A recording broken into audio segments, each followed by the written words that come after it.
Китап кешелек дөньясының үткәнен, бүгенгесен, киләчәген үз кысаларына сыйдыра. Безнең һәрберебез китап битләреннән үзенә теләктәш, төпле киңәш бирердәй, ярдәм итердәй дус таба ала.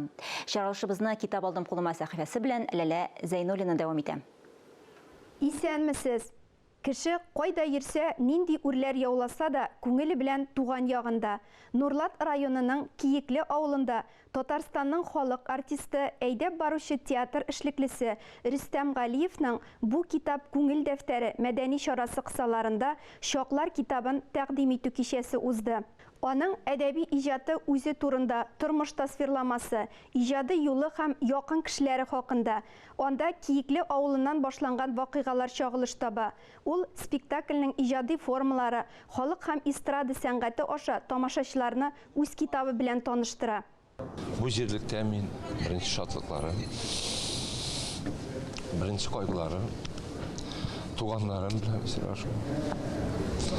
Булар барсы да күңелне бүген бер мизгеле. Кичәдә сәнгать эшлеклеләре, Татарстан язучылары да катнашты. Ул менә шу театрның нигез ташларын кырган кеше, бинасын кырган кеше, һәм аны менә хәзергә кадәр ул җитәкләп бара, үзе коллектив туплаган кеше, ул коллектив әлбәттә чыннан да шулай ук бүтән театрлар арасында аерылып тора. Миңа әлбәттә иң кадерлесе аның менә халыкчан булуы. Менә шушы китап, шушы талантның ачык бер чагылышы. Очрашуда танылган якташларының талантын хөрмәтләүчеләр дә, сыйныфташлары, туганнары да бар. Район җитәкчелегеннән дә котлау сүзләре яңгырады. Сезнең иҗатыгызга үргәнмез барсын, күтәрелсен. Тамашачыларыбыз һәр вакытта залларын тутырып торсыннар, куанып килсеннәр. Якташыбызның кичәсенә килде бүген. Шушындый матур кичә оештыра. Ул бит әле язучы, артист, режиссер.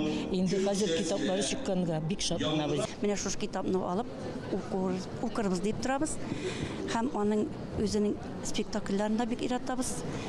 Аның сөйләгән кызык итеп сөйли ул. Үзе бер тамаша кебек. Китап авторының киң кырлы иҗатын чагылдырган чара барышында Рөстәм Галиев уйнаган Язгы Ожаган, Бибинур кинофильмнарының өзекләр тәкъдим ителде. Рөстәм Галиев сәхнәләштергән спектакльләрдән өзекләрне Түбән Кама дәүләт драма театры труппасы күрсәтте.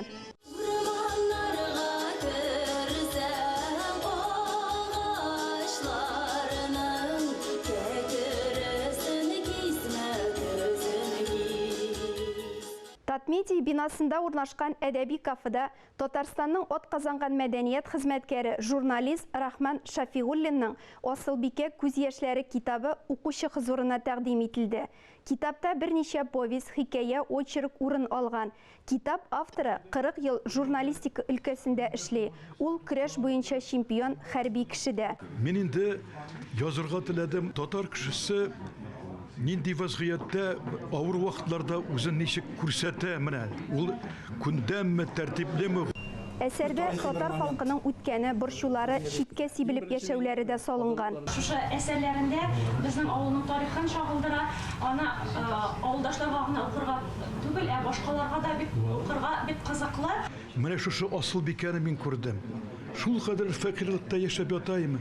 Минем гомердә менә шу күңелемә кирип калды, хатын-кызга карата мәхәббәт. Автор 15 яшендә Воркута шәһәренә китә. Воркута шәһәрендә мин комбинат Воркута үлдә 4 ел буена эшләдем. Мин шахта җырастында эшләүче электрослесармен. Яңа бер дөнья алып килде. Һәм бу тегенеге язучылар дөньясына да түгел. Бу күпне күргән, зирәк фикерләр туплаган, фәлсәфәсе булган китап. Автор йөрәге аша үткәргәнен шушы әсәргә салган икән, ул укучысын һичшиксез табар. Кулга тотып укырлык шундый басма кешенең гомер юлдашы, киңәшчесе булып калыр дип бүгенгә саубуллашам.